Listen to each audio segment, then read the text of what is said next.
নমস্কার বন্ধুরা, আমি রেখা ঝটপট রান্নায় আপনাদের সবাইকে স্বাগত জানাই। আজকের রেসিপি দই তড়কা। যখন কোনো সবজি খেতে ইচ্ছে করবে না, এইরকম কিন্তু দই তড়কা বানিয়ে খেতে পারেন।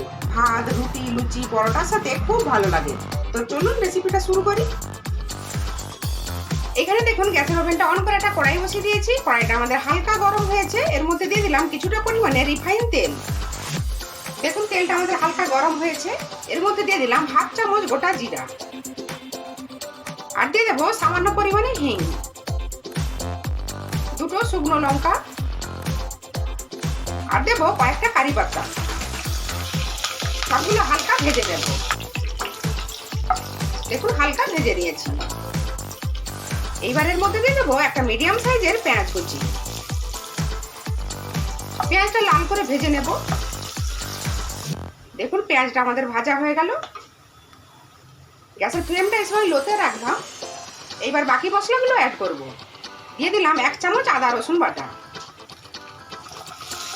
হালকা ভেজে নেব। এইবার দিয়ে দেবো সামান্য পরিমাণে হলুদের গুঁড়ো, হাফ চামচ লঙ্কার গুঁড়ো, হাফ চামচ ধনে গুঁড়ো, হাফ চামচ কাশ্মীরি লাল লঙ্কার গুঁড়ো, স্বাদ মতো লবণ দিয়ে দিলাম। ভেজে নেব। গ্যাসের ফ্লেমটা কিন্তু এই সময় লোতে রাখা আছে। দেখুন সবগুলো হালকা ভেজে নিয়েছি। এবার গ্যাসের ফ্লেমটা অফ করে দিলাম। এখানে দেখুন 200 গ্রাম টক দই খুব ভালোভাবে ফেটিয়ে নিয়েছি। এর মধ্যে দিয়ে দেব। এবার এর মধ্যে সামান্য চিনি দিয়ে দিলাম। খুব ভালোভাবে মিশিয়ে নেব।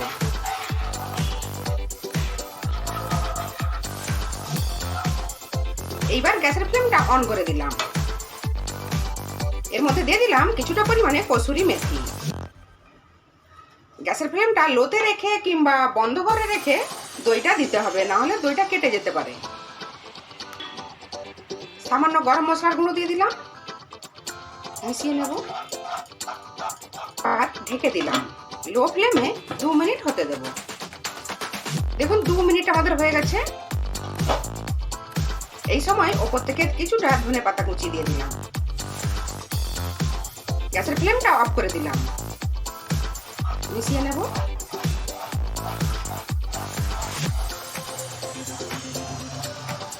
ব্যাস আমাদের রেডি হয়ে গেল দই তড়কা। কিন্তু দারুণ হয়েছে। আপনারা অবশ্যই একবার এইভাবে বাড়িতে ট্রাই করবেন।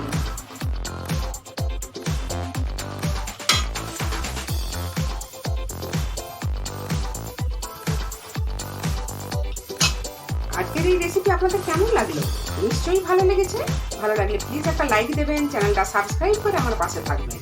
আজ তাহলে এই পর্যন্ত থাক। আবার হাজির হয়ে যাব নতুন কোনো রেসিপি নিয়ে। ভিডিওটা দেখার জন্য আপনাদের সবাইকে অসংখ্য ধন্যবাদ। সবাই খুব ভালো থাকবেন, সুস্থ থাকবেন, সাবধানে থাকবেন।